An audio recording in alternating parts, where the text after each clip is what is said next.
Pocket committee এবং এই অর্থের লেনদেন আমরা তীব্র নিন্দা জানাই। আমরা এর থেকে পরিত্রাণ চাই। আমরা আমাদের পার্টির চেয়ারপারসন আমাদের মাননীয় প্রধানমন্ত্রী জনাব তারেক রহমানের কাছে এবং আমাদের মহাসচিব জনাব মির্জা ফখরুল ইসলাম আলমগীর কাছে আমরা চাই এই বিষয় তদন্ত করে খুব দ্রুত ব্যবস্থা নেবেন। আর নাহলে আমাদের এখানে তৃণমূলের জনগণ যারা আছেন, যারা নেতৃবৃন্দ আছেন, সবাই গণপদত্যাগ করবেন। এই জামাত এবং আওয়ামী লীগের পিছনে রাজনীতি করবেন না। আমরা করবো না ইনশাল্লাহ।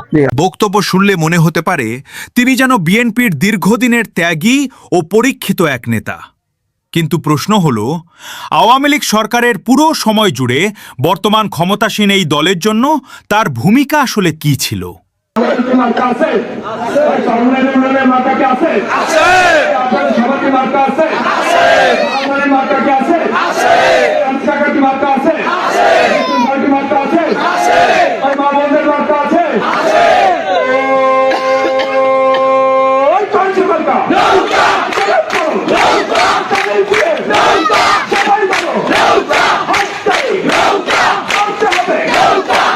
তার নাম রেজা রাঢ়ী। বর্তমানে তিনি ধানের শীষ প্রতীক নিয়ে উপজেলা চেয়ারম্যান হওয়ার প্রত্যাশায় রয়েছেন। তবে সেই অধ্যায়ের বিস্তারিত তথ্য উপাত্ত থাকছে অন্য পর্বে। আজ বরং নজর দেওয়া যাক বরিশাল সদর উপজেলা বিএনপির নবগঠিত কমিটিকে ঘিরে চলমান বিতর্কে। নতুন কমিটি ঘোষণার পর থেকেই দলের একাংশ সংবাদ সম্মেলন, ঝাড়ু মিছিল সহ বিভিন্ন কর্মসূচি পালন করছে।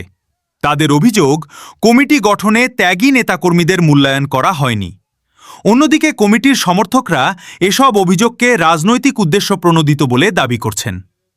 গতকাল সংবাদ সম্মেলনে সদ্য বিলুপ্ত সদর উপজেলা বিএনপির সিনিয়র যুগ্ম আহ্বায়ক মোহাম্মদ জিয়াউল ইসলাম সাবু অভিযোগ করে বলেন, রকমের পরামর্শ না করে কি এক গোপন রহস্যের কারণে আমাদেরকে বাদ দিয়ে পূর্বের সেই জামাত নেতা নুরুল আমিনকে আহ্বায়ক করে 3 সদস্যের একটি আহ্বায়ক কমিটি গঠন করা হয় 1 মাসের জন্য। তৎকালীন সময়ে জাতীয় নির্বাচন সমাগত হওয়ায় নির্বাচনের স্বার্থে ও দলীয় প্রার্থীকে বিজয়ী করার স্বার্থে আমরা এ নিয়ে কোনো বিক্ষোভ বা কোনো প্রতিবাদ করিনি।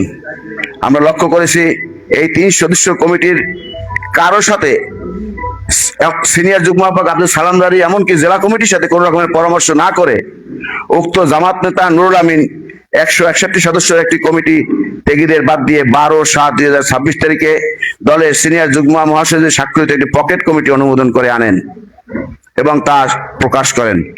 উক্ত কমিটির ভিতরে আওয়ামী ফ্যাসিস্টদের দোসর ও গুপ্ত সংগঠনের লোকদেরকে অন্তর্ভুক্ত করা হয়। দুঃখজনক হলেও সত্য, 3 মাস পূর্বে মৃত ব্যক্তি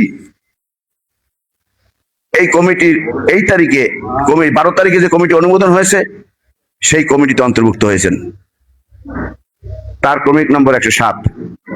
এছাড়াও চন্দ্রমোহন ইউনিয়নের বর্তমান চেয়ারম্যান সিরাজুল ইসলাম মাস্টার আওয়ামী শাসন আমলে পানি সম্পদ মন্ত্রী কর্নেল জাহিদ ফারুক শামীমের সম্মুখে 15 আগস্টের অনুষ্ঠানে অংশগ্রহণ করে আমাদের প্রাণপ্রিয় নেতা বর্তমান প্রধানমন্ত্রী ও বিএনপির চেয়ারম্যান জনাব তারেক রহমানের 21 আগস্টের গ্রেনেড হামলার দায়ে ফাঁসির দাবি করেছিলেন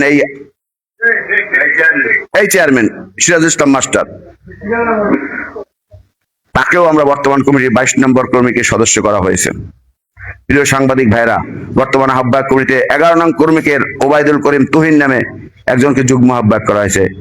তিনি চন্দ্রমোহন ইউনিয়ন বিএনপির সভাপতি ছিলেন এক সময়, কিন্তু আওয়ামী দুঃশাসনের সময় দলের দুর্দিনে তিনি দল থেকে পদত্যাগ করে আওয়ামী লীগে যোগদান করেন এবং 2024 সালে 7 জানুয়ারির জাতীয় সংসদ নির্বাচনে আওয়ামী লীগের দামি প্রার্থী ছিলেন সালাউদ্দিন রিপন।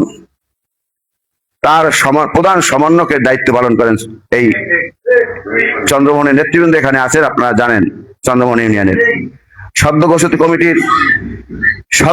কমিটির 134 নং সদস্য ক্যাপ্টেন আলাউদ্দিন, যার বাড়ি চরমোনাই, তিনি একজন আওয়ামী লীগের সক্রিয় কর্মী, যার প্রমাণ আমাদের হাতে আছে। তিনি আওয়ামী লীগের স্টেজে মিটিং করতেছেন। এছাড়াও 88 নং কর্মীকে মোহাম্মদ জাহাঙ্গীর হোসেনকে সদস্য করা হয়েছে, যিনি হাসিনা পরিষদ নামীয় একটি সংগঠনের সহসভাপতি ছিলেন। প্রিয় সাংবাদিক ভাইয়েরা, বর্তমান কমিটির আহ্বায়ক নুরুল আমিন 2014 সালে জামাতের গুপ্তচর হিসেবে নামমাত্র বিএনপিতে যোগদান করেন। আমরা জানতে পেরেছি বিএনপিতে যোগদান করা সত্ত্বেও জামাত ইসলামের সাথে গোপন সম্পৃক্ততা তিনি রেখে যাচ্ছেন, যার নমুনা হিসেবে তিনি বরিশালে জামাত ইসলাম প্রতিষ্ঠিত পরিচালিত বিভিন্ন গুরুত্বপূর্ণ প্রতিষ্ঠানে দায়িত্ব পালন করে আসছেন। যেমন বরিশালের সর্বজন স্বীকৃত প্রতিষ্ঠান ক্যাডেট মাদ্রাসা,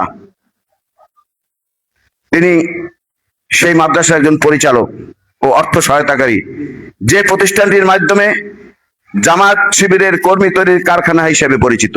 অন্যদিকে এসব অভিযোগ সম্পূর্ণভাবে অস্বীকার করেছেন বরিশাল সদর উপজেলা বিএনপির আহ্বায়ক নুরুল আমিন। তার দাবি, আমাদের জনপ্রিয়তা এগুলো দেখেই আমাদের বিএনপির মধ্যে একটা মহল, তারা বর্তমানে খুব মনোকষ্টে এই কর্মকাণ্ডগুলো করেছে, সম্পূর্ণ মিথ্যা এবং ভিত্তিহীন বিষয় নিয়ে। কারণ আমি দীর্ঘদিন থেকে বিএনপির সাথে জড়িত।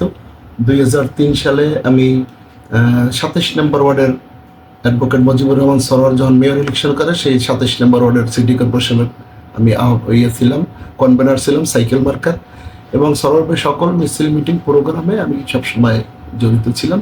সরোয়ার ভাই যখন জেলা সভাপতি ছিল তখন সকল মিছিল মিটিংয়ে ছিলাম। সান ভাই যখন জেলা সভাপতি আসছে তখন তার সাথে ছিলাম। অ্যাডভোকেট মুজিবুর রহমান নানটু যখন আসছে তার সাথে ছিলাম, এবং এরপরে আবার এখন বীর মুক্তিযোদ্ধা আমাদের আবুল হোসেন খান আসছে, তার সাথে ছিলাম। তবে রাজপথের এই বিরোধ এখন আর রাজপথেই শিপথেই সীমাবদ্ধ নেই। এর রেশ ছড়িয়ে পড়েছে সামাজিক যোগাযোগ মাধ্যমেও। বিশেষ করে ফেসবুকে শুরু হয়েছে পাল্টাপাল্টি পোস্ট, পুরনো ছবি প্রকাশ, কাদা ছোড়াছুড়ি আর একে অপরের অতীত রাজনৈতিক অবস্থান নিয়ে প্রশ্ন তোলার প্রতিযোগিতা। কে কখন আওয়ামী লীগের কোনো অনুষ্ঠানে উপস্থিত ছিলেন, কার সঙ্গে কার ছবি রয়েছে, কে কোন সময়ে কি ভূমিকা পালন করেছেন, এসব নিয়েই চলছে তুমুল আলোচনা। পুরনো স্মৃতি, পুরনো ছবি আর নানা অভিযোগ সামনে এনে নিজেদের অবস্থান শক্ত করার চেষ্টা করছেন উভয় পক্ষের সমর্থকরা। তবে এসব অভিযোগ প্রতি অভিযোগের অনেকগুলোরই স্বাধীনভাবে সত্যতা যাচাই করা হয়নি। তাই বিতর্কের ভিড়ে সত্য মিথ্যা নির্ধারণের দায়িত্ব শেষ পর্যন্ত তথ্য প্রমাণের ওপরই নির্ভর করবে। এই বিতর্কের আরও কিছু অজানা তথ্য, নেপথ্যের গল্প এবং সংশ্লিষ্টদের ভূমিকা নিয়ে থাকছে ধারাবাহিক পর্ব।